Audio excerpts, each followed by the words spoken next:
afternoon, everyone. Thank you for that fantastic introduction, Jodie. I've been asked to talk to you today about pasture dieback, mainly the identification and management options that are our current thinking for managing this problem. I just wanted to start off by saying pasture dieback is not new. There has been a lot of talk about it in the last 5 years or so, but there have been reported cases as far back as the 1920s near Karoi, and also a buffel dieback around the Baralabar region in the 1990s. This reoccurrence started around 2012 and has gradually grown since then. So many of you may already be aware of what pasture dieback is, but what is going on? That is the wrong first slide, right? Okay. Just wanted to start off with identifying what pasture dieback actually is. So we've been defining dieback when pastures have gone through kind of 4 distinct stages. The first 3 are mandatory, the 4th one happens sometimes. But the first stage, dieback usually starts in patches within a paddock. Not necessarily any obvious reason, but patches within a paddock with just the general stress symptoms and discoloration of the leaves. So yellowing and reddening of the leaves, generally the older leaves. This then progresses through to all of the leaves on the plant being discoloured. The plant won't be growing to its potential, so it will be quite stunted, and then will hay off and senesce early. And then the 3rd stage, and this is the key stage for actually identifying dieback, is the patches actually die. If the grass hasn't died, we're not calling it dieback. This can be from just those small patches, or it may have spread out to a whole paddock scale. The 4th stage is broadleaf weeds and legumes growing throughout that dead area. It is quite common to see this happen, but it does not always happen. Sometimes it will just be a dead grey mat of grass on the ground. I'm going to have to skip back. So what is pasture dieback? We're defining it as the premature death of grass pastures. So it is not physical damage. It is not any kind of water stress. So both too much and too little water can actually cause issues. So buffel grass, for example, really does not like getting its feet wet. It will die. It is not nutrient stress. We've done a fair bit of work sampling soils throughout primarily eastern Queensland, and have not found anything from a nutrient perspective which would be causing this. It is not temperature stress. Some of our scientists have introduced dieback-like symptoms just by taking grasses out of a glass house and then putting them back into Wurmba when they then recovered.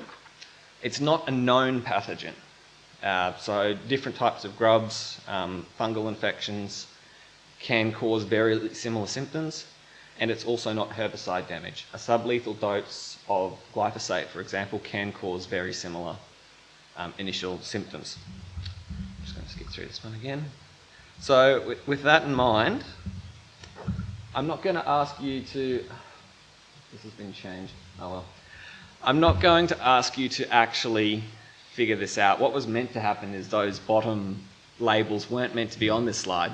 I was going to ask you, do you think any of these 3 pictures are dieback? I was going to give you a moment to decide in your own mind whether you thought it was, but then I was going to introduce the labels and say no. This first one, physical damage to the leaf. You can see the line there where it cuts off and it's just discoloured above that, so that's just interrupting nutrient flow.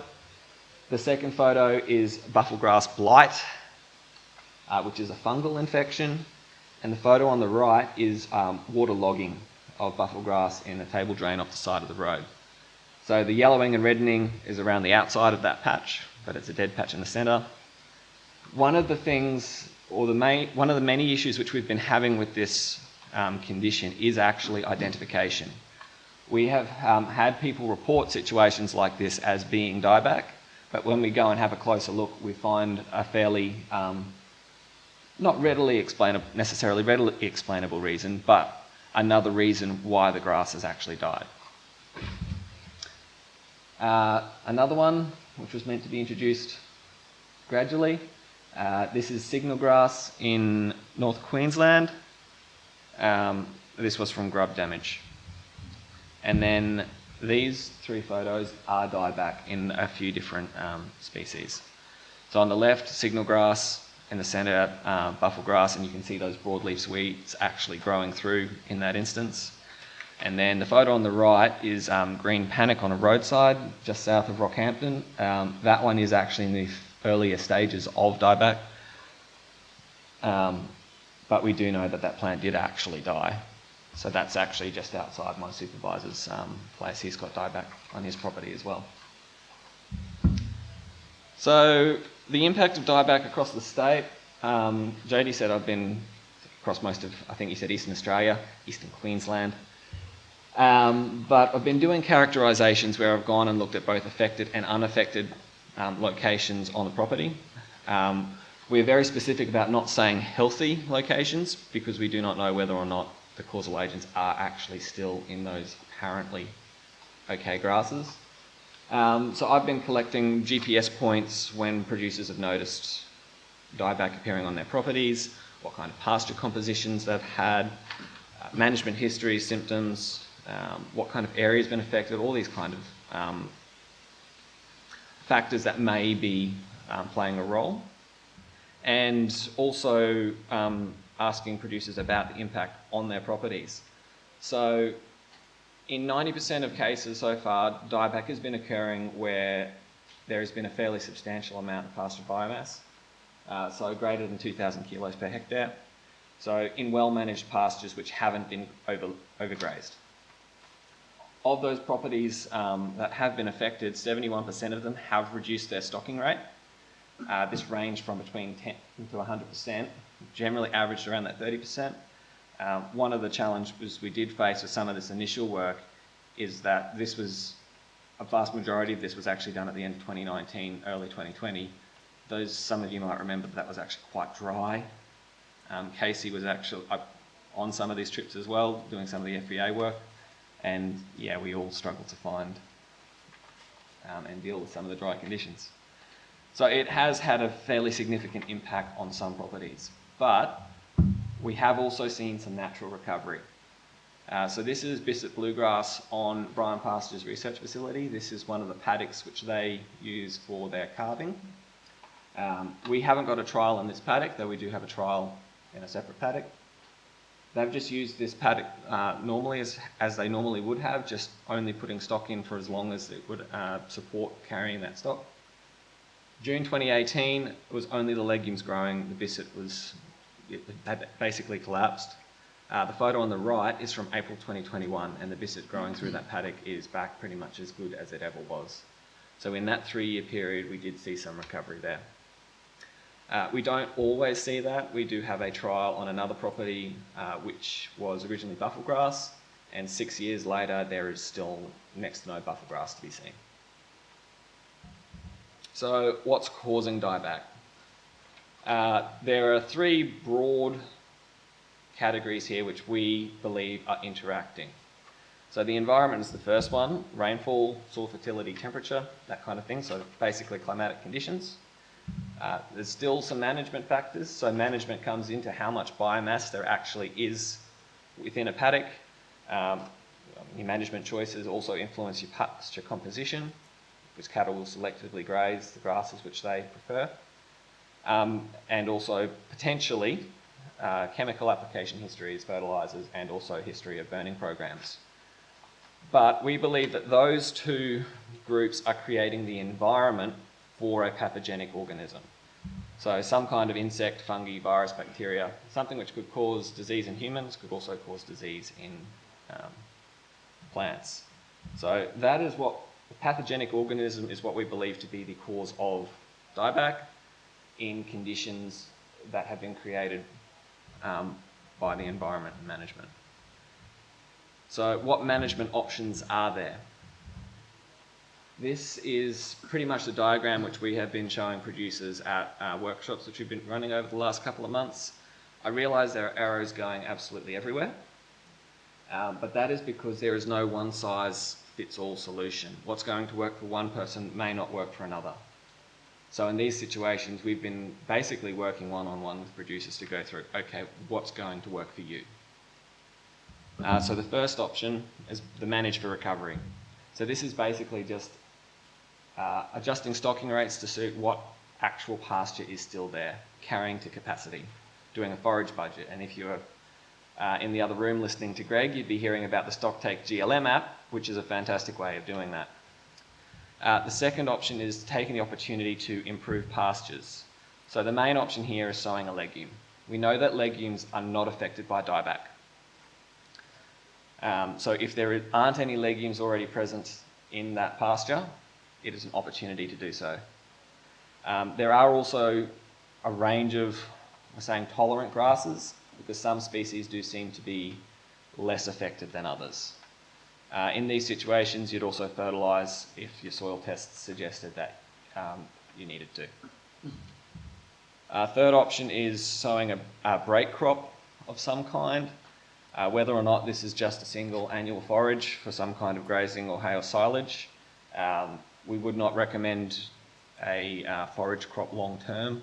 There's been plenty of work done, with economics done to show that growing a forage crop for grazing is not profitable, but as a disease break, it may help, or looking at a grain crop.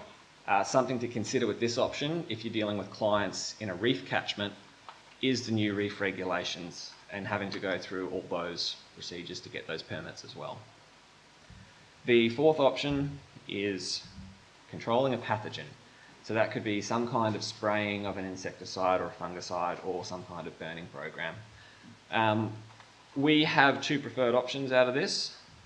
It's the manage for recovery and improving the pasture. The manage for recovery doesn't really require much in the way of expense.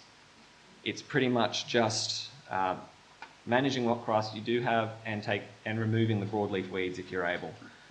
That does get a little bit more complicated if you do already have legumes established, because most of the herbicide options for broadleaf weeds also knock out your legumes. But the biggest option, or the best option as a best bet, is actually improving the pasture, taking the opportunity to sow legumes into affected locations. We already know that it is economical and profitable to remove grass, sow legumes, and re-establish grass later. Dieback has basically done that first step already. So it is an opportunity to actually get those legumes in without having to manage the grass pressure and competition first. I don't want to call it a silver lining because nobody really wants to be in this situation, but it is still an opportunity. Sowing a break crop requires gear. Not everybody has an arable landscape, particularly those that are on hilly country. And controlling the pathogen has quite a number of downsides. There are a number of insecticides on the market now registered for use under an emergency permit for controlling mealybug in pastures, if you believe mealybug is the primary cause. However, there are a range of different conditions on those permits. For example, one of them has a grazing exclusion, not withholding, grazing exclusion period of 24 weeks. So if you're going to spray that chemical out, you can't graze that pasture for 6 months. So the main things that I would like you guys to take from this when dealing with your clients is that identification of dieback is difficult, but also very important to actually figuring out what's going on. You need to stop, think, what else could be causing plant death in that situation? Is there another explanation? If you cannot come up with something in that situation which is causing plant death, dieback is likely. The cause of dieback is very likely some pathogenic organism. There is still quite an amount of ongoing research. We've got quite a few trial sites going on at the moment, some diagnostic work, and there are some other organisations still working on this as well, such as QUT and AHR. The best bet management is establishing legumes and managing the weeds. Where we've seen recovery, it's usually where stocking rates have been brought right back, sometimes out of necessity. And where people have tried to establish these new grasses, it's when there's been a fallow period, there has been a break when stuff is established. So that photo on the right, we had a field day at Bryan Pastures. That's one of our management trial sites. I don't have time to go through it today, but there are 13 different management options being trialled there, including burning, fallowing and resowing, slashing, single cultivations, and a species susceptibility trial, which is down in that bottom corner. So if you're after more information and tools and resources, I'm going to do another plug here for the Future Beef website.